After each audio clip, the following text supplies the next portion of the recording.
नमस्कार दोस्तों स्वागत है आपका हमारे चैनल में।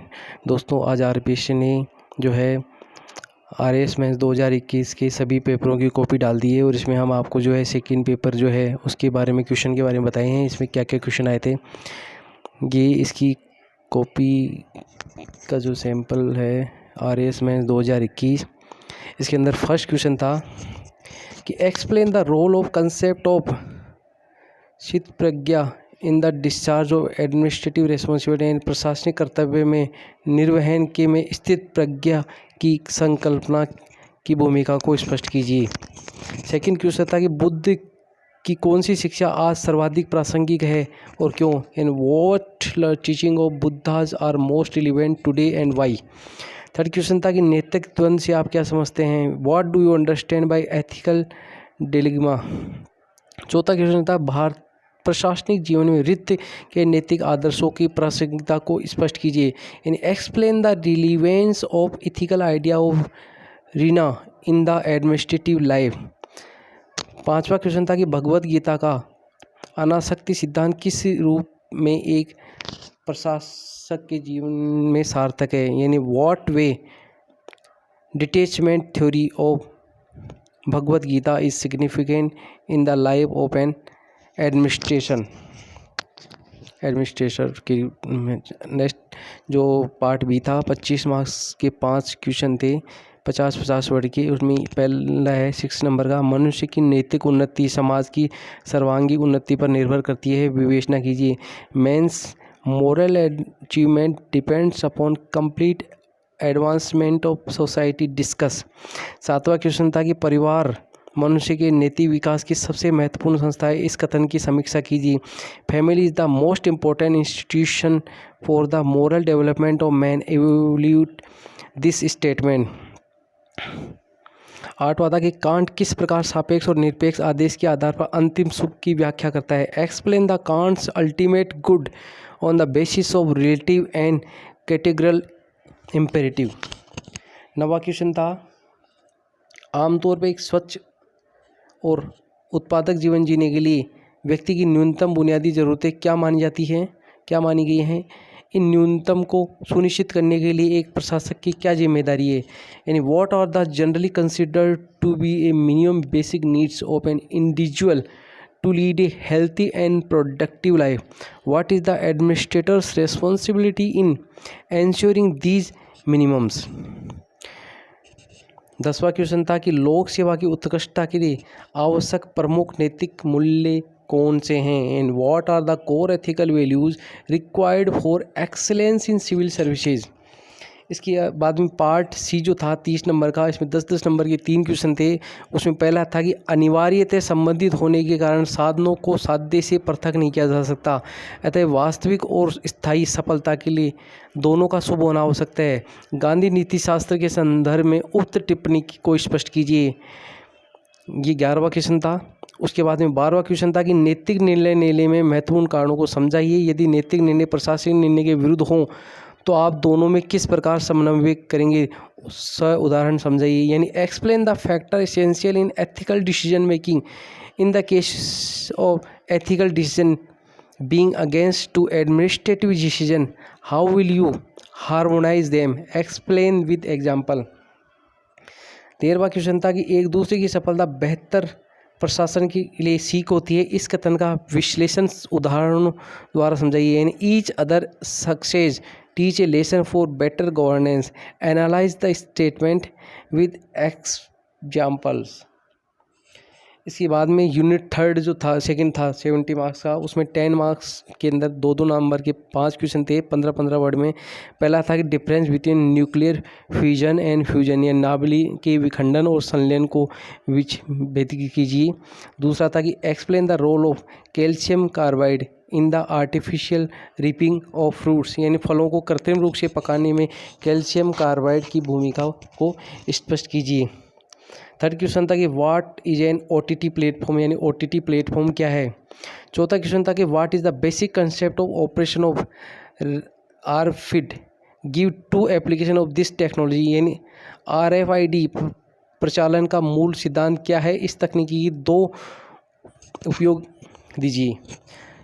पांचवा था कि what is the difference between polar satellite launch vehicle PSLV और जियो सिंक्रोनस सैटेलाइट लॉन्च व्हीकल यानी GSLV यानी ध्रुवीय उपग्रह प्रेक्षण यान और भू स्थिर उपग्रह प्रेक्षण यान में क्या अंतर है।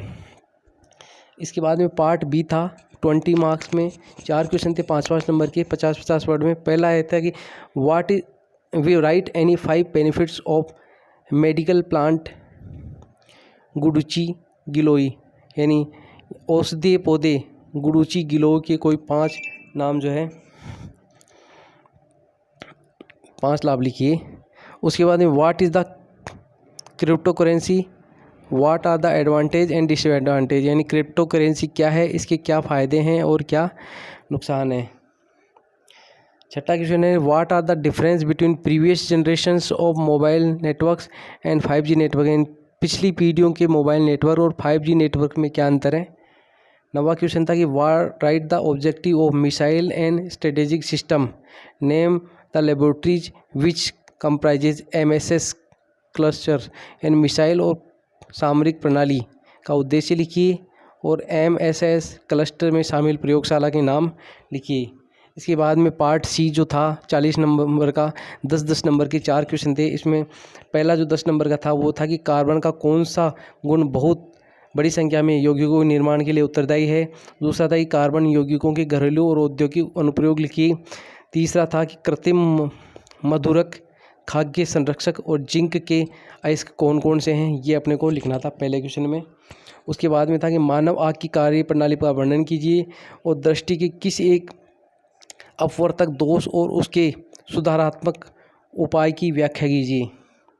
बार था कि explain the concept of real time PCR and what is the CT value in RT-PCR test for COVID-19 यानी रियल टाइम PCR की अवधारणा की व्याख्या कीजिए और COVID-19 के लिए RT-PCR टेस्ट जो है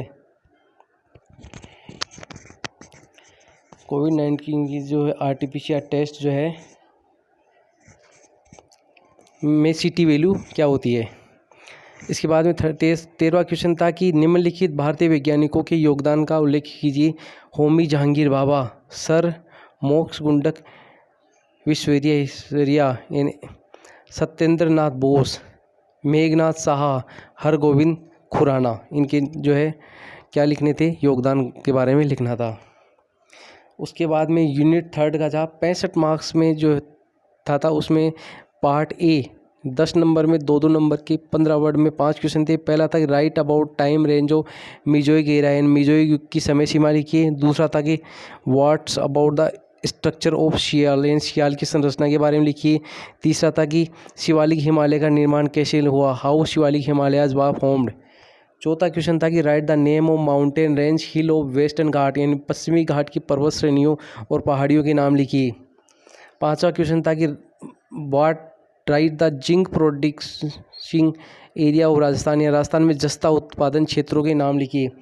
इसके अंदर जो है पार्ट बी के अंदर 25 मार्क्स में 5-5 नंबर के 5 क्वेश्चन थे 50 वर्ड के अंदर। उसमें पहला था कि ज्वालामुखी प्रशांत मेखला का वर्णन कीजिए and describe the circum Pacific belt of volcanoes. दूसरा था कि रॉकी पर्वत श्रेणी में भौगोलिक विशेषताओं का संक्षिप्त वर्णन कीजिए यानी discuss in brief the geographical feature of Rocky mountain range. आठवां क्वेश्चन था कि discuss the geographical characteristic of tropical evergreen forest of India यानी भारत में उष्णकटिबंधीय सदाबहार वनों की भौगोलिक विशेषताओं का वर्णन कीजिए। नवा क्वेश्चन था कि राजस्थान में हाड़ौती की पठार की भौगोलिक विशेषताओं की विवेचना कीजिए and discuss the physical features of Hadoti plateau of Rajasthan. 10वां क्वेश्चन था कि discuss the distribution of major metallic minerals of Rajasthan in brief Rajasthan में प्रमुख धात्विक खनिजों के वितरण की संक्षेप में विवेचना कीजिए। इसके बाद में जो पार्ट सी था 30 नंबर का उसमें 10-10 नंबर के जो है 3 क्वेश्चन थे। पहला क्वेश्चन था कि दक्षिणी पूर्वी एशिया की भू राजनीतिक समस्याओं का जो है विवेचना करनी थी। Describe the problems of Jio political in concept of south east Asian country. Next question था कि राजस्थान की गैर परंपरागत ऊर्जा के विकास का विवरण दीजिए यानी describe the development of non conventional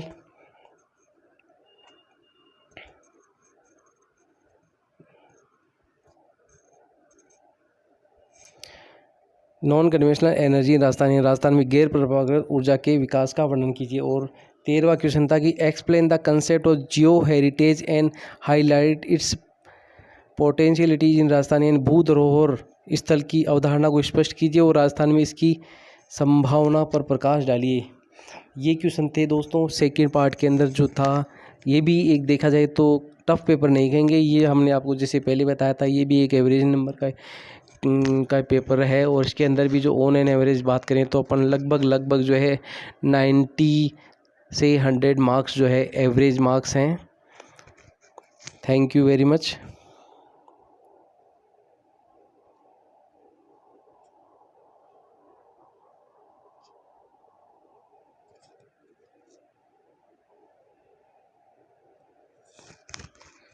अपनी बार मैं फिर से लगा देता हूँ। चलिए अंदाजा लगाते हैं यार, 5 लगाते हैं।